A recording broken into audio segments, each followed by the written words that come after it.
ونستغفره ونستهديه ونتوب إليه ونعوذ بالله من شرور أنفسنا وسيئات أعمالنا. من يهده الله فلا مضل له ومن يضلل فلا هادي له، وأشهد أن لا إله إلا الله وحده لا شريك له، وأشهد أن سيدنا محمدا عبده ورسوله أرسله الله بالهدى ودين الحق ليظهره على الدين كله ولو كره المشركون.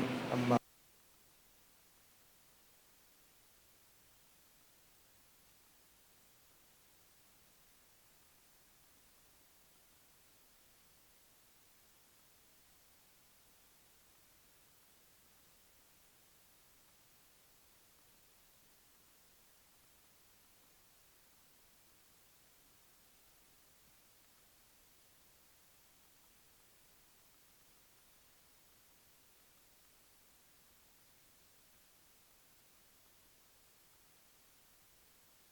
muhimu tukiwa katika maandalizi ya kumpokea mgeni mwenye heshima, kama alivyoelezea Mheshimiwa Naibu al-Qadhi hapa, walivyokuwa maswahaba wa mtume wetu Muhammad sallallahu alaihi wasallam na watu wema baada yao katika kujihimiza na wakati huyo muhimu mpaka wakaishi mwaka wao wote, ni ndoto ya mwezi huyu mtukufu wa Ramadhani.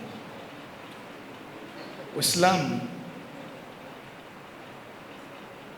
mwezi wa Ramadhani kwa aliyejaliwa na Allah subhanahu wa ta'ala akabahatikiwa akaingia katika mwezi, wallahi ana neema kubwa ambayo waliyetangulia kabla ya Ramadhani wanaijutia. Lakini sikitiko ni sisi ambao tunajaliwa kuidiriki hiyo neema, halafu hatuoni thamani yake.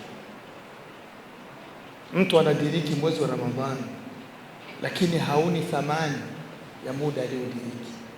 Unamkuta ndiye yule yule kabla Ramadhani, ndivyo amekuja katika Ramadhani, yule yule, hajabadili chochote, ni tabia, ni mwenendo, ni ibada, yule yule, hajabadilika. Wakati ni fursa ambayo amekujalia Allah, umeishi mpaka kuidiriki, neema kubwa.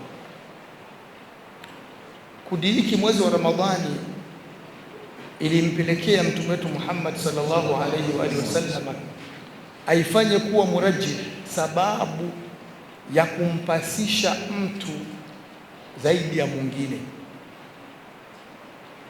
kwa kuwa tu amediriki mwezi wa Ramadhani na akaswaumu baada ya ndugu yake aliyofariki kabla ya Ramadhani.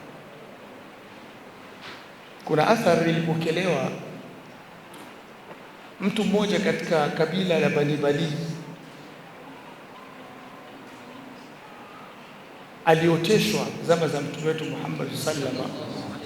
Watu wawili ambao walikuja kwa mtume wakashahidia, mmoja wao akawa amemwitika Allah subhanahu wa ta'ala mapema kwenye moja katika saraya ambazo mtume alikuwa na zituma watu waende kupigana au kuitetea dini, na mwingine akabaki hai. Alivyooteshwa akamwona yule aliyebaki hai ametangulia kwenda peponi kabla ya yule aliyofishwa, tena amefishwa kwa ajili ya Mwenyezi Mungu vitani. Nikamsangaza, kwa nini aliyekufa vitani kacheleweshwa kwenda janna na aliyebaki hai ndiye ametangulia kwenda janna?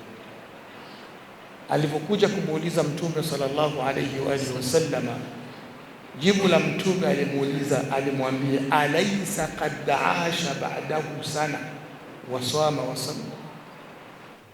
Umeshangazwa kumwona huyu aliyebaki hai katangulia kwenda janna kuliko yule aliyekufa shahidi?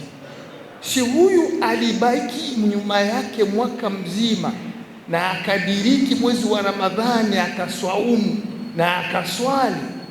Unaonaje ajabu ikiwa yeye atamtangulia yule janna? Maana kudiriki kwake mwezi wa Ramadhani na kusaumu Mtume aliliona kwamba ni murajjih, limetosha kumweka juu kuliko yule aliyetangulia kabla. Waislamu, hii ni neema Allah akikujalia, na tunamwomba Allah subhanahu wa ta'ala. Hatujawa na yakini kwamba tutadiriki, zimebaki siku chache, lakini wale watajaliwa Mwenyezi Mungu subhanahu wa ta'ala akawafikisha katika mwezi wa Ramadhani, watakuwa wamediriki neema kubwa, na tuitumie vilivyo kama alivyotuambia shekhe. Mambo ya kheri tunayakimbilia. Mimi nimeambiwa leo nisiongelee hayo, niongelee masaili ambazo ni mpya, hazikuwepo zama hizo za maswahaba. Ni masail ambayo mafukaha wanazita nawazil, masail haditha tataallaqu bisiyam. Ni masail mpya, hazikuwepo zile zama, lakini ukizitazama unakuta zinaambatana na ibada yetu ya saumu. Ukizitazama zama za Mtume, kama masaili kwa picha zilivyo leo hazikuwepo, kama zilivyo kwa picha zilivyo leo zama za maswahaba hazikuwepo kwa picha tunayoiona, lakini labda sifa fulani ambazo zinaambatana na hizi masaili zilikuwepo hiyo wakati, isipokuwa masaili zenyewe zinazoonekana kwa leo tunaziona mpya kwa sababu ya maendeleo ya kitiba, ya maendeleo ya teknoloji, ya mabadiliko ya maisha. Tunaziona zile masaili kwa sura mpya, lakini zilikuwepo kwa picha na kwa asli ya kitendo, labda kwa kufanana kwa picha hii au nyingine, na ndio maana tutapatia hukumu au tutaiona hukumu kutokana na masaili hizo. Masaili ambazo tunaweza kuwa nazo kwenye zama hizi tukaziita kama ni masaili mpya, masail haditha tataallaq bisiyam, ni nyingi tu ambazo tunaziishi, na watu wanachanganyikiwa wakati mwingine wakati zinapotokea masaili hizi na kutaka kujua hukumu ya sheria kwenye masaili hizi ni ipi. Wakiwauliza wanavyoni, wakiwauliza mashekhe, wakiuliza baraza za wanavyoni duniani kwa ajili ya kupata mwanga kwenye masaili hizi. Labda tunaweza kuzungukia masaili kama ngapi hivyo kama mfano, ili watu kuweka kumbukumbu na kuweza kuzingatia sheria yetu ya Uislamu kwamba haikuacha kitu. Allah subhanahu wa ta'ala asema wama farratna fil kitabi min shay. Ndani ya Qur'ani Mwenyezi Mungu subhanahu wa ta'ala hakupuuzia kuacha chochote, yani kila kitu ndani ya Qur'ani kimo, lakini usifikirie sasa kwamba utakipata kwa sura unayoitaka wewe. Mama mmoja alimjia mmoja katika maulama, akaja kumuuliza suala la aya hii, akamwambia kaifa waqad qala subhanahu fi kitabi wama farratna fil kitabi min shay. Vipi Mwenyezi Mungu subhanahu wa ta'ala ameeleza ndani ya Qur'ani kwamba hatukupuuzia wala kuacha ndani ya kitabu kueleza chochote? Shekhe, mimi nakuuliza, ikiwa Allah hakupuuzia kueleza chochote ndani ya Qur'ani, mimi ninao wageni watanitembelea. Wageni hao mabaina 900 wa 1000, katikati ya 900 na 1000. Sasa hawa wageni wangu, ikiwa Qur'ani haikuacha chochote imekieleza, fama tura ma uqaddimuhu lahum, unasemaje, ni kiasi gani cha kile nitachowaandalia hao kama Qur'ani haikuacha kitu?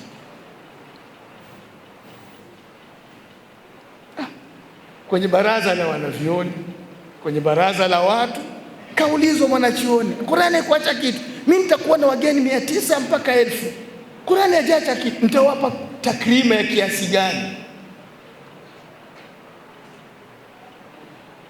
Yule mwanachuoni hakutaka kumweleza marefu kwamba hayo sio wala sio aliyokusudiwa. Alimwambia abihilni ya umma fulani, nipe muda.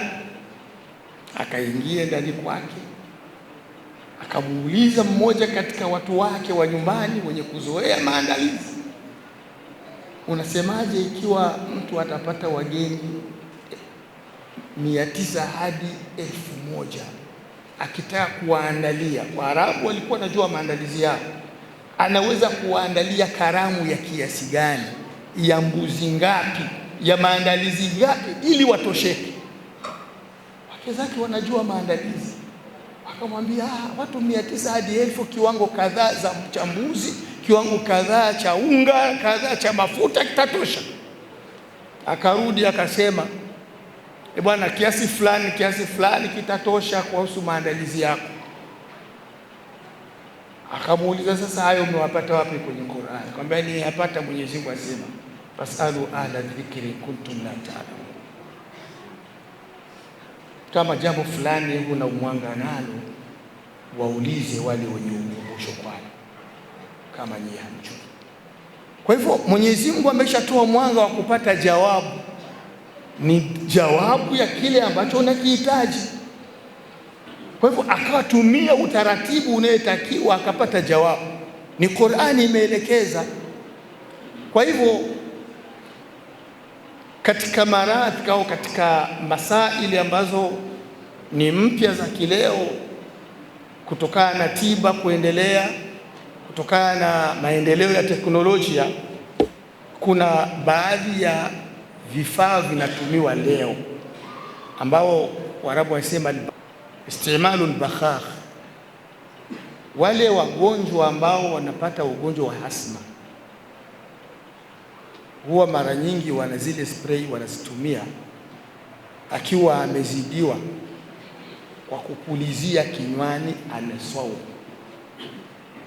Je, hii atapoitumia na yeye anaswaumu, itaharibu saumu yake?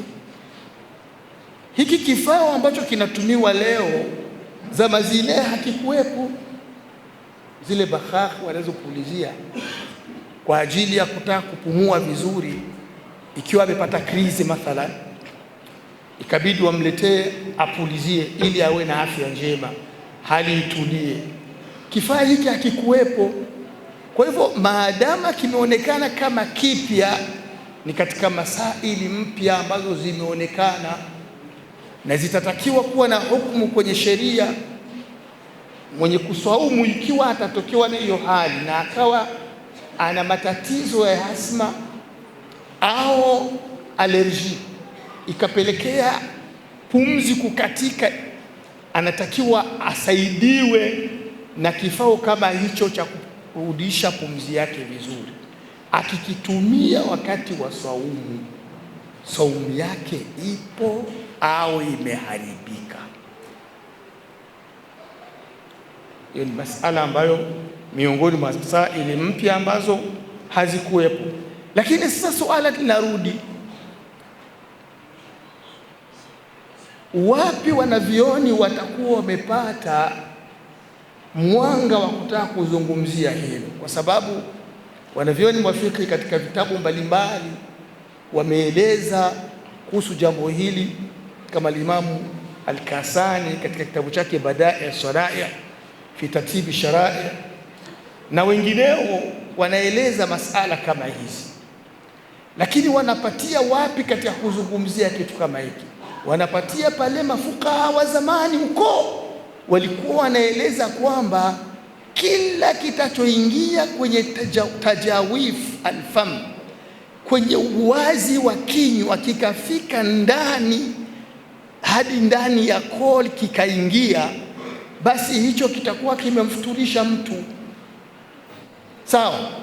Sasa yule anapochukua kila kifaa akapulizia kinywani, kuna sura ya kufanana na kile kilichopita kinywani kikaingia hadi kooni. Sasa wanalinganisha hiki kifao kipya, na mafukaha zamani walieleza kila kilichopita kwenye uwazi wa kinywa kikaingia mpaka ndani kinywani hadi kooni kinamfuturisha mwenye kufunga. Sasa huyu ambaye atatumia spray hii kwa kuvuta hali nzito ambayo imemtokea kwa ajili ya maradhi, atakuwa miongoni mwa wale ambao wamefuturu mchana au sio miongoni mwa hao. Mafukaha wengi wa kisasa katika majami'ul fiqhiyya almuasira, katika baraza mbalimbali za kifiqhi ambazo za wanavyoni wako leo wanaishi katika mazingira ya kisasa, katika kuona mambo yanavyoendelea, wanaona kwamba hizi bakhar la tufattir, haziwi zimemfungulisha mwenye kufunga, ikiwa atakuwa amepulizia kwa min ajili ya kutaka kurejesha afya yake. Kwa nini? Wao wakasema liqillati ma yasilu ila aljawfi, kwa sababu ukiangalia kinachoingia ndani ni hewa, ama kwamba kuna maji yatafika ndani ni machache sana, kinyume na hewa. La kwanza hilo. Mbili, walilhaja tibbiya. Pia sababu ya pili imepelekea kufanya hivyo ni shida au ni makusudio ya kupata tiba, ikieleweka kwamba aliyefuturu alikuwa na makusudio ya kula na kujipa nguvu kimwili, ama huyu shida yake ilikuwa nini? Ni kupata tiba. Kwa maana hiyo vifao hivyo havitumiwi kwa ajili ya kuongeza nguvu wala kwa ajili ya matumizi.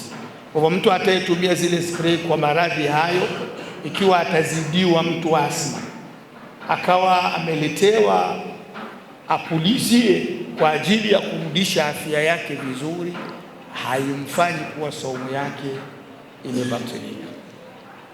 Pia inaingia hivyo hivyo, zile spray zinatumiwa kwa ajili ya oksijeni kwa wale watu wenye allergy, mfano amefika sehemu vumbi na nini, inabidi pumzi imekata mpaka apulizie kwa min ajili ya kurudisha afya yake, na yenyewe la tufattir, hazitokuwa zenye kuharibu saumu yake. Masala ya pili katika masaili ambazo ni katika masail haditha ni ghasilul kila au kula. Ni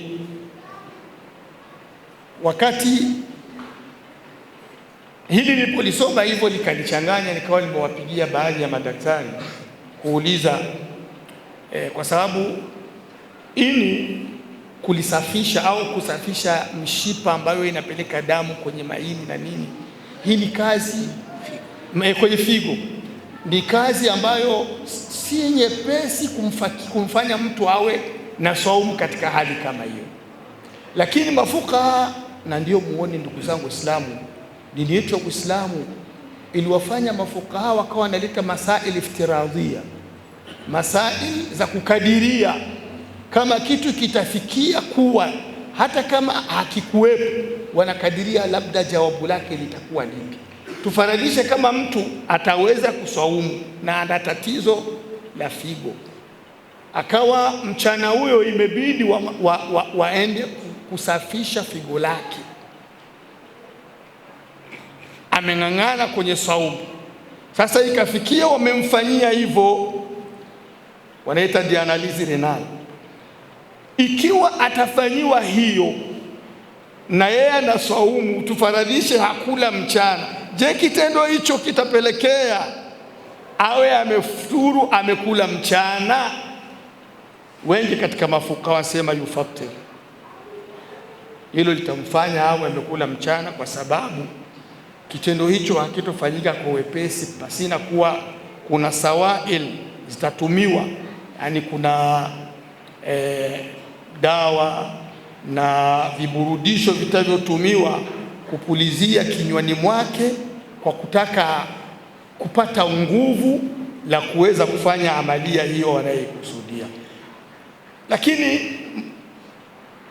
Dr. Sudi nilipomuuliza akaniambia hiyo haiwezekani, mtu akifikiwa kufanyiwa hiyo dialysis afanye awe mwenye swaumu, kwa sababu hali yake inakuwa ni ngumu mpaka kusema mtu huyo ataswaumu ni vigumu sana.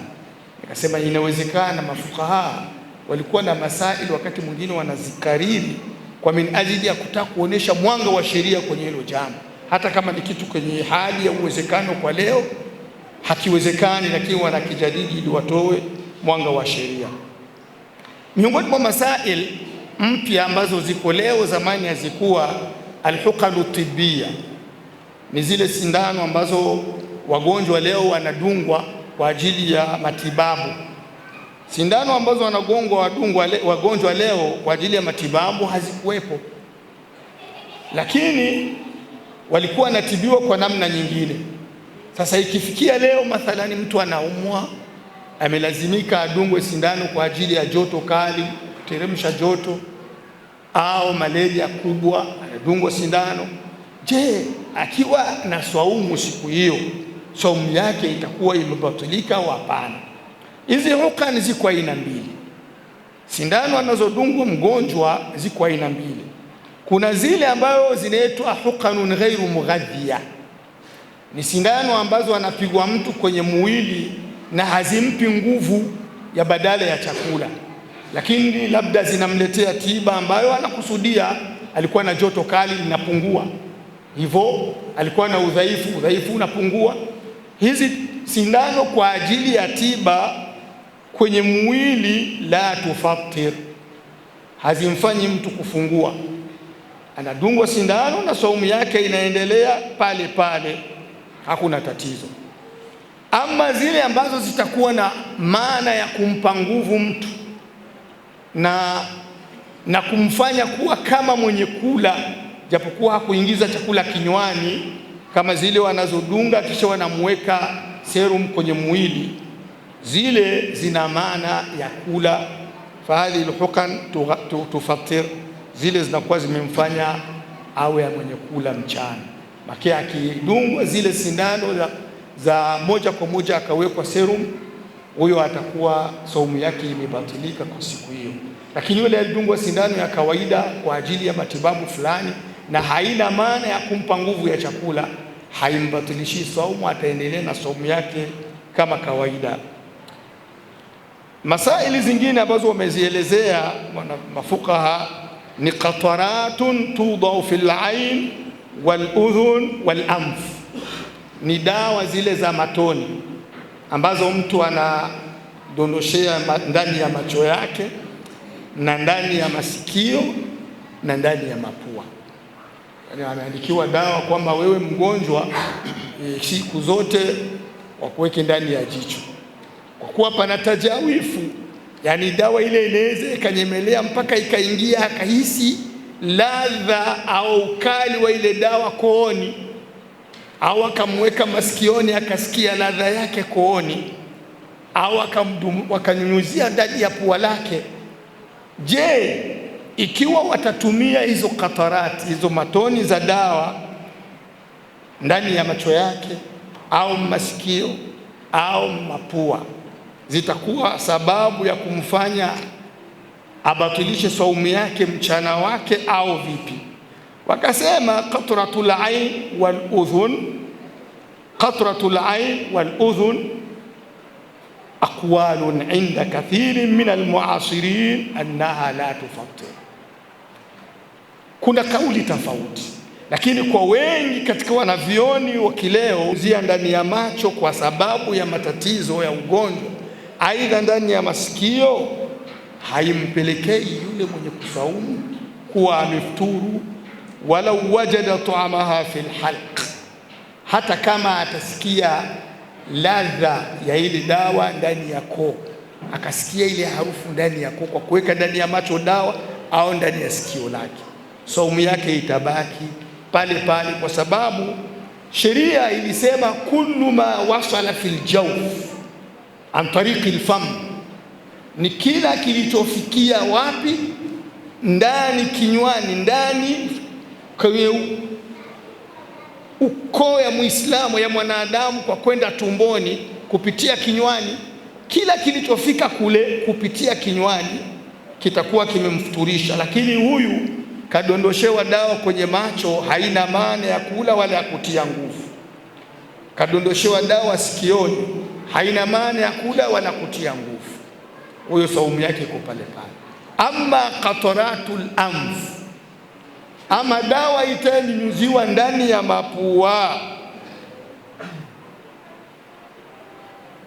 idha wasala shay'un minha ila aljawf tufattir liannahu manfadhun mubashir. Ama dawa itawekwa kwenye mapua, kwambiwa atakuwekea matonyi mapuani, alafu akahisi kama imeingia mpaka kooni, hiyo itamfuturisha, kwa sababu uwazi wa ndani ya pua ni njia iko wazi moja kwa moja.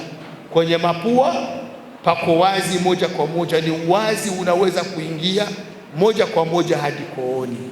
Kwa ushahidi wa kauli yake Mtume wetu Muhammad sallallahu alayhi wa alihi wasallama alipokuwa anaelezea mwenye kutawadha, akasema wabaligh fil istinshaq illa an takuna saiman, utapokuwa unatawadha kokota maji puani, zidisha kuyakokota maji, isipokuwa ukiwa mwenye kusaumu.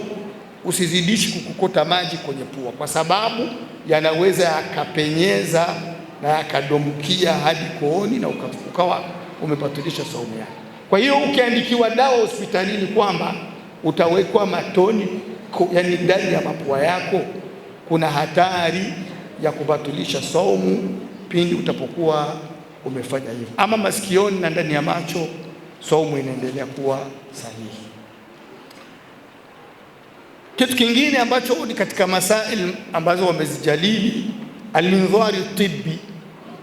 Alminzaru tibbi ni ile endoskopi wanayopimisha estoma kwa wale wenye kwenda kwa madaktari kwa sababu ya kutaka kujua yani afya yake ikoje, wakamuingiza ule mpira wa kutaka kumpima, na yeye anasaumu wakati huyo, hal yufatir au la.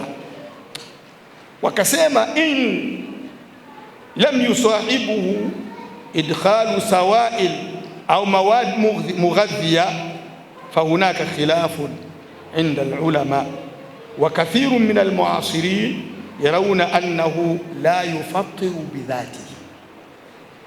Ikiwa watampima tu kwa kuingiza ule mpira pasina kushindikiza na kitu kingine cha majimaji, labda mpira ule umewekwa kwenye dawa fulani kisha ukashindikizwa na ile dawa, akaenda anaihisi mgonjwa, yani mwenye kutibiwa kooni, lakini umeingizwa mpira wenyewe tu hadi kufikia kumaliza kipimo chake, kuna khilafu. Baadhi wamesema inamfuturisha, lakini wengi katika wanavyoni wa kileo wanasema mpira wenyewe tu ambao anayepimwa kwao haumfuturishi, lakini ukishindikizwa na kitu kingine kama dawa imepakwa kwenye mpira huyo au imepuliziwa na akapata tuseme unyenyefu wa kile kilichoshindikiza ule mpira ndani ya tumbo lake, itamfuturisha. Lakini pasina hicho kitu ambacho kitashindikiza mpira peke yake, hautokuwa wenye kumfuturisha. Kitu kingine wakasema ni atabarru bidam, mtu kujitolea damu kwa kumpa mwingine mgonjwa, alafu akatakiwa mtu kutoa damu yake ili amsaidie mwenye kuumwa. Atabarru bidam la yufattir lakinahu kad yusabbibu dha'fan, mtu kujitolea damu haiwezi kumfanya afuturu au amekula mchana, lakini inaweza kapelekea ahisi udhaifu na ashinde siku yake hiyo yote, ni mdhaifu na hana nguvu. Kwa sababu hiyo wakaona kathiru min alfuqaha kwamba hiki kitu ni makruh, ni jambo la kuchukiza. Kama hakuna haja ya kwenda kutoa damu ukiwa na saumu, usifanye hivyo, kwa sababu usije ukazangu zimebakia dakika 3 mashaallah, na mimi nimefika kwenye tamati. Namuomba Mwenyezi Mungu Subhanahu wa Ta'ala, hii masaila ambayo tumezungumza kwa wale ambao zitatokea katika mwezi mtukufu wa Ramadhani zisiwasumbui. Mwanga ni huyo ambao wanavioni wametoa, na kuna zingine nyingi tu ambazo zitakuwa zikipatikana. Watu wawarejelee wasomi wa dini katika kutafuta ufumbuzi wa masaili hizo na kutafuta tiba na dawa kisheria, tukimwomba Allah Subhanahu wa Ta'ala abariki vikao kama hivi. Na ndugu zangu Waislamu, kheri kama kheri ni katika vikao kama hivi, na kheri kama kheri kwa umma wa Kiislamu itapotea vikao kama hivi vikikosekana. Wakati fulani walipokuwa watu wanakusanyika mbele ya wasomi wao kwa ajili ya kutafuta ilmu na kwa ajili ya kusoma na kunukulu masaili za ilmu mbalimbali, walikuwa wanasema kwamba umma utaendelea kuwa kwenye kheri maadama hawa watu bado hivi. Lakini wakati watu watakatika, zikawekwa meza za kusoma ilmu ya dini, watu wakakosekana, basi kheri kwenye hiyo jamii imekosekana, hakuna kheri. Ndugu zangu Waislamu, tunapotaka kupata kheri ya jamii yetu na umma wetu, tuzidishe vikao kama hivi. Pale popote ambapo zitawekwa meza kama hizi kwa minajili ya kujifunza na kukumbushana na kuelimishana mafunzo ya Mwenyezi Mungu Subhanahu wa Ta'ala na mafunzo ya Mtume wetu Muhammad sallallahu alayhi wasallam. Mwenyezi Mungu atujalie tu katika wale ambao wanasikia maneno mazuri wakayafuata, na wakayasikia mabaya wakajiepusha. Subhanakallahumma wa bihamdik, ashhadu an la ilaha illa anta, nastaghfiruka wa natubu ilayk.